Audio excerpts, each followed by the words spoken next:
समर्थ सांगतात, म्हणून नामे विघ्न हर. अनेक गणेशांची पौराणिक रूपं आहेत. प्रत्येक गणपती जो आहे तो सोंडवाला नाही आहे बरं का. अनेक गणेशाचे अवतार आहेत ते अगदी आपल्यासारखा चेहरा असणार आहेत, नॉर्मल. म्हणजे महोत्कट विनायक जो आहे, भाद्रपदी विनायक जो आहे तो गजाननाचा मुख असणार आहे, गजाचा आनन असणार आहे. पण माघी गणेश जो आहे तो गणेश मात्र वामनांसारखा आहे आणि त्याचा जन्म कॅस्पियन सीच्या इथे झालेला आहे असं म्हणणं आहे अनेकांचं. कश्यप सरोवर इथे झालं. तिकडचे लोक बुटके, तो असा छोटा छोटा होता आणि इथे नरांतक आणि देवांतक या दोघांनी संपूर्ण पृथ्वी जिंकलेली होती. त्यावेळेला तो इथे आला आणि काशीच्या राजाच्या मुलाचं लग्न ठरत होतं आणि कश्यप त्याचे वडील, कश्यपानी तर प्रण घेतला होता की नरांतक आणि देवांतक संपत नाही तोपर्यंत मी इथे येणार नाही. पण इथल्या राजे लोकांच्या मध्ये त्याला संपवण्याची धमक नव्हती, तेव्हा या मुलाला लग्नाला पाठवलंय आणि लग्न नंतर केलं त्यांनी, आधी या दोघांना संपवलं. असं महोत्कट विनायकाची कथा आपण माघी गणेशोत्सवात ऐकली असेल. असे अनेक त्याचे ईश्वरी अवतार म्हणून सुद्धा पुष्कळ आहेत. तो कसा दिसतो याचं सविस्तर वर्णन करतात की सगुण रूपाची ठेव, इतका गोड दिसतो. आपण गणपती उत्सव करतो ना, नको वाटतं की नाही शेवटच्या दिवशी त्याला जा म्हणायला. हे मूर्तीतलं सौंदर्य असेल तर विचार करा प्रत्यक्ष गणपती बाप्पा कसा असेल,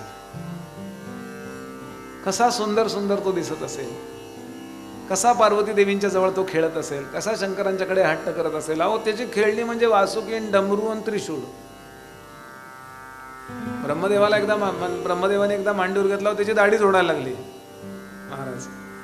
फार छान शिवपुराणात गणेश पुराणात वर्णन आहेत. नुसतं आठवून ठेवूया याचाही फरक पडतो. खूप वर्षापूर्वी मला एका डॉक्टरने सांगितलं होतं की गणपतीचं रूप जर नीट पाहिलं तर कॅन्सर सारखे रोग होत नाहीत म्हणाले. मी खूप वर्ष झाली म्हणजे हे मी विधान करून ठेवतोय, लगेच असंच्या असं तुम्ही गृहीत धरू नका. पण त्या गणपतीचं स्ट्रक्चर जे आहे ना ते पाहिल्यावर काहीतरी आतमध्ये फरक पडतो. अथर्व नावाचं हे आहे ना, ते अथर्व शीर्ष. आपण कुठलं स्तोत्र म्हणतो त्याच्याकरता प्रणम्य शिरसा देवम किंवा अथर्व शीर्ष किंवा ब्रह्मणस्पती सूक्त. तर अथर्व शीर्ष म्हणजे काय म्हणाले, अ म्हणजे नाही, थर्व म्हणजे कंप आणि शीर्ष म्हणजे डोकं. आपल्या मेंदूतला कंप बंद करतो. कंप म्हणजे अगदी असं नव्हे, हे करू का हे करू, ही साडी घेऊ का ही साडी घेऊ, सोपं. इतका पोळलोय मी यातनं, फोन करून सांगू नका घरी.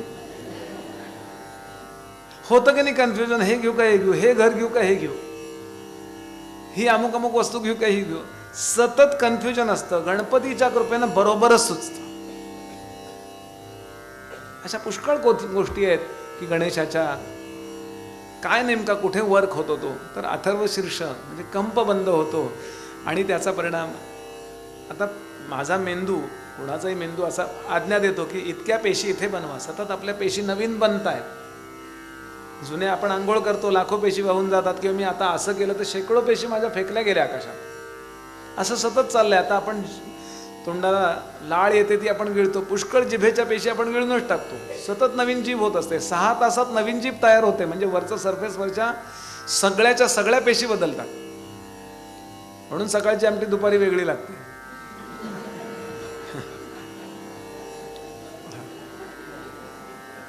हे सतत बदल चालू आहे.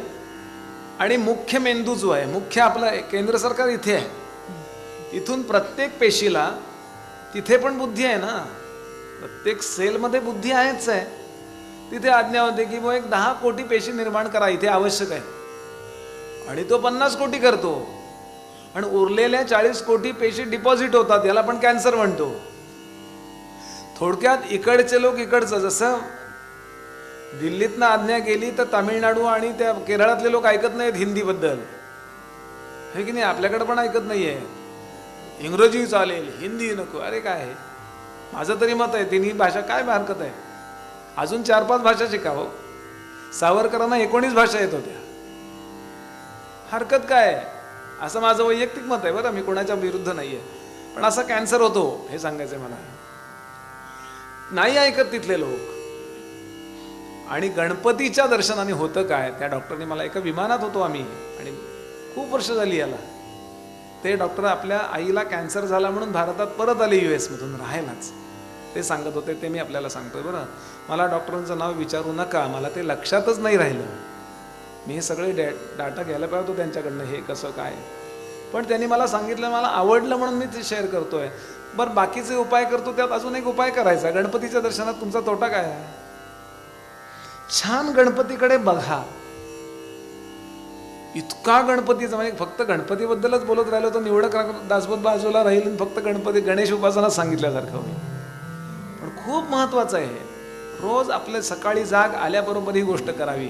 दासबोध जगणं म्हणजे याला म्हणतात. जाग आली, उठून बसलो बेडवर की गणपती बाप्पा, जगदंबा आपली कुलदेवता आणि सद्गुरू यांचं स्मरण करावं. मग कराग्रे वसते लक्ष्मी म्हणा, जमिनीला पाय लावल्याबद्दल जमिनीची क्षमा मागा. लगेच हे सगळं 1 सेकंदात करायचं आणि कार्याला सुरुवात करा.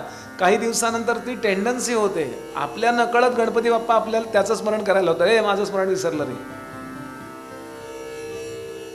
अहो, एखाद्या माणसाचं स्मरण केलं, वेळेवर त्याला फोन केला किंवा रोज आपण त्याला गुड मॉर्निंग टाकलं तर तो कृतज्ञ राहतो. तर गणपती राहणार नाही काय? गणपती बाप्पा राहणारच. आणि या अर्थानं आपण गणेशाला नमस्कार करूया.